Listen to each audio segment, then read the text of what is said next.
একটি হত্যাকাণ্ড যা বদলে দিয়েছিল বাংলাদেশের ইতিহাসের গতিপথ। একটি রাত যা স্তব্ধ করে দিয়েছিল পুরো জাতিকে।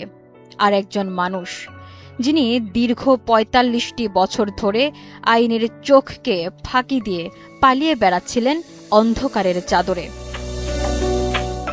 কিন্তু পাপ কি আসলে কখনো চাপা থাকে, নাকি নিয়তির নিষ্ঠুর পরিহাসে একদিন ধরা দিতেই হয়? সময়টা ১৯৮১ সালের ৩০ মে। গভীর রাতে চট্টগ্রাম সার্কিট হাউসে একদল বিপথগামী সেনা সদস্যের বুলেটের আঘাতে থমকে যায় বাংলাদেশের ষষ্ঠ রাষ্ট্রপতি বীর মুক্তিযোদ্ধা জিয়াউর রহমানের জীবন। রাউজানের গভীর জঙ্গলে লুকিয়ে ফেলা হয় তার মরদেহ। কিন্তু মানুষের মন থেকে কি তাকে মুছে ফেলা গিয়েছিল?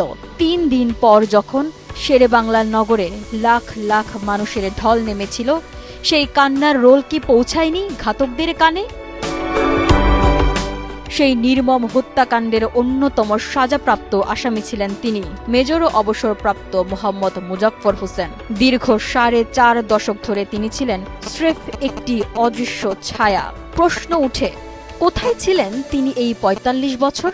কোন পরিচয়ে, কার আশ্রয়ে লুকিয়ে রেখেছিলেন নিজের রক্তাক্ত অতীতকে? প্রতিটা মুহূর্তে কি তাকে তাড়া করে ফেরেনি অপরাধবোধ, নাকি বুক ফুলিয়েই বেঁচেছিলেন সমাজের বুকে? অবশেষে শেষ হল সেই মহাকাব্যিক লুকোচুরি। স্থান রাজধানীর বনানী। সময় ১৫ জুলাই, বুধবার রাত। ঢাকা মহানগর গোয়েন্দা পুলিশ ৪ দিক থেকে ঘিরে ফেলে ঘাতকের আস্তানা। কোনো আওয়াজ নেই, কোনো সুযোগ নেই পালানোর। ৪৫ বছরের আত্মগোপনের অবসান ঘটল মাত্র কয়েক মিনিটে। ডিএমপির অতিরিক্ত কমিশনার মোহাম্মদ শফিকুল ইসলাম নিশ্চিত করলেন, মেজর মুজাফফর এখন খাঁচায় বন্দী। আজ তাকে হস্তান্তর করা হয়েছে সেনাবাহিনীর কাছে। আদালত যে বিচার বহু বছর আগে করেছিলেন, আজ যেন নিয়তি তার চূড়ান্ত রায় কার্যকর করল।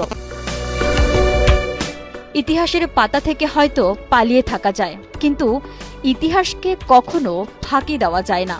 মুজাফফরের এই গ্রেফতার কি বাংলাদেশের ইতিহাসের আরও কোনো অন্ধকার অধ্যায়ের জট খুলবে? ৪৫ বছর পর উন্মোচিত হতে চলেছে কি কোনো নতুন সত্য?